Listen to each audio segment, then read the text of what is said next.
যাদের পরিচর্যায় পৃথিবী ছড়িয়ে নক্ষত্র ছায়াপথে ঘুরছে মানুষ, যাদের দীক্ষায় মানুষের এত এত জয়গান, অনেকটা আড়ালেই থেকে যায় তাদের গল্প। হ্যাঁ, মানুষ গড়ার কারিগর শিক্ষকদের কথাই বলছি। স্কুল, কলেজ, বিশ্ববিদ্যালয়ে শিক্ষা নিয়ে পৃথিবীর এই প্রান্ত থেকে ও প্রান্তে ঘুরছে মানুষ। মেধা আর দক্ষতার ক্যারিশমায় ব্যাংক ব্যালেন্সে জমা হচ্ছে কারি কারি অর্থ, গড়ছেন বাড়ি গাড়ি। তবুও অনেকটা মলিনী রয়ে যায় শিক্ষক নামের আড়ালের নায়কদের জীবনের গল্প। আজ 5 অক্টোবর বিশ্ব শিক্ষক দিবস। আপনি দেখেছেন গতকাল আপনাদের কালের কণ্ঠে একটি হেড নিউজ বেরিয়েছে শিক্ষার মান তলানিতে।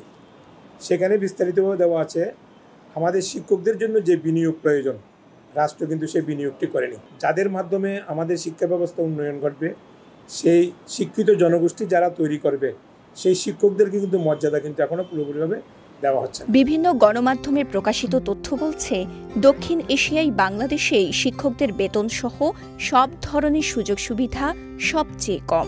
এখনও তৃতীয় শ্রেণীর কর্মচারীর মর্যাদা পান প্রাথমিক বিদ্যালয়ের সহকারী শিক্ষকরা। বেতন ভাতাও জুটে একই স্কেলে।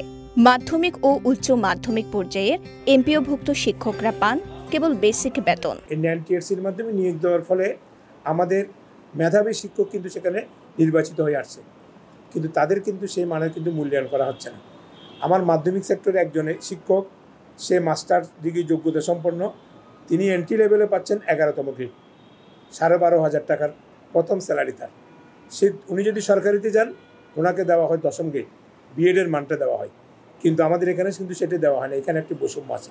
পাবলিক বিশ্ববিদ্যালয়ের শিক্ষকদের স্যালারি কিছুটা চলনসই হলেও নাজুক পরিস্থিতি বেসরকারি বিশ্ববিদ্যালয়ে।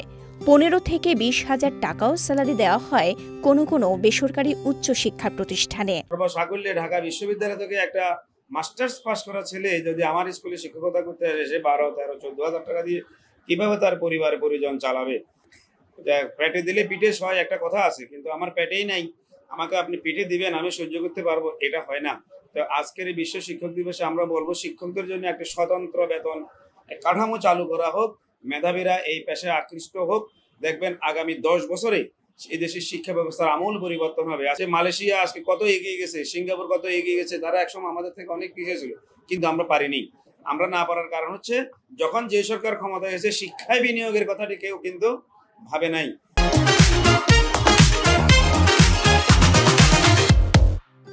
দেশে এমপিও ভুক্তির মাধ্যমে প্রায় 5 লাখ শিক্ষক কর্মচারীকে মূল বেতন দেয় সরকার। শুরুতে 11তম গ্রেডে 12,500 টাকা মূল বেতন পান তারা। অবশ্য বিএড ডিগ্রি থাকলে 10ম গ্রেডে বেতন পান শিক্ষকরা। অবশ্যই রাষ্ট্র দায়ী এড়াতে পারে না। আপনি দেখবেন ইউনেস্কো, আইএলও সুপারিশ করেছে যে একটা দেশের জিডিপির মিনিমাম 7% শিক্ষা খাতে বরাদ্দ দিতে হবে। আপনি দেখেছেন আমাদের পার্শ্ববর্তী ভারত, পাকিস্তান, এমনকি ভুটান এবং যুদ্ধ বিধ্বস্ত আফগানিস্তান পর্যন্ত শিক্ষাক্ষেত্রে 3 থেকে 4% ওনারা বিনিয়োগ করছে, আর বাংলাদেশে এখনো 2% নিচে শিক্ষাক্ষেত্রে বিনিয়োগ। কিন্তু একজন শিক্ষক 10ম গ্রেডে বেতন পেলেও মূল বেতন দাঁড়ায় 16,000 টাকায়। এর বাইরে অবশ্য 1,000 টাকা বাড়ি ভাড়া এবং 500 টাকা চিকিৎসা ভাতা রয়েছে। অন্যদিকে কলেজ পর্যায়ে 9ম গ্রেডে 22,000 টাকা মূল বেতন পান এমপিওভুক্ত শিক্ষকরা। কিন্তু সরকারি চাকরিজীবীদের মতো পূর্ণাঙ্গ বাড়ি ভাড়া, চিকিৎসা সহ অন্যান্য ভাতা পান না তারা।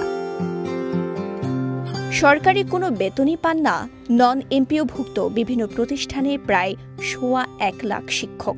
এতে বছর জুড়ে শিক্ষকতার পরিবর্তে নিজেদের দাবি দাওয়া নিয়ে আন্দোলনে পড়ে থাকতে হয় তাদের। নন এমপিওভুক্ত শিক্ষকরা আন্দোলন করছেন এমপিওভুক্তির জন্য, আর পূর্ণাঙ্গ বাড়ি ভাড়া ও অন্যান্য সুযোগ সুবিধার জন্য আন্দোলন করছেন এমপিওভুক্তরা। এমন পরিস্থিতিতে আজ রোববার পালিত হচ্ছে বিশ্ব শিক্ষক দিবস। দিবসটি ঘিরে নানা অনুষ্ঠানের আয়োজন করেছে শিক্ষা মন্ত্রণালয় ও শিক্ষকদের বিভিন্ন সংগঠন।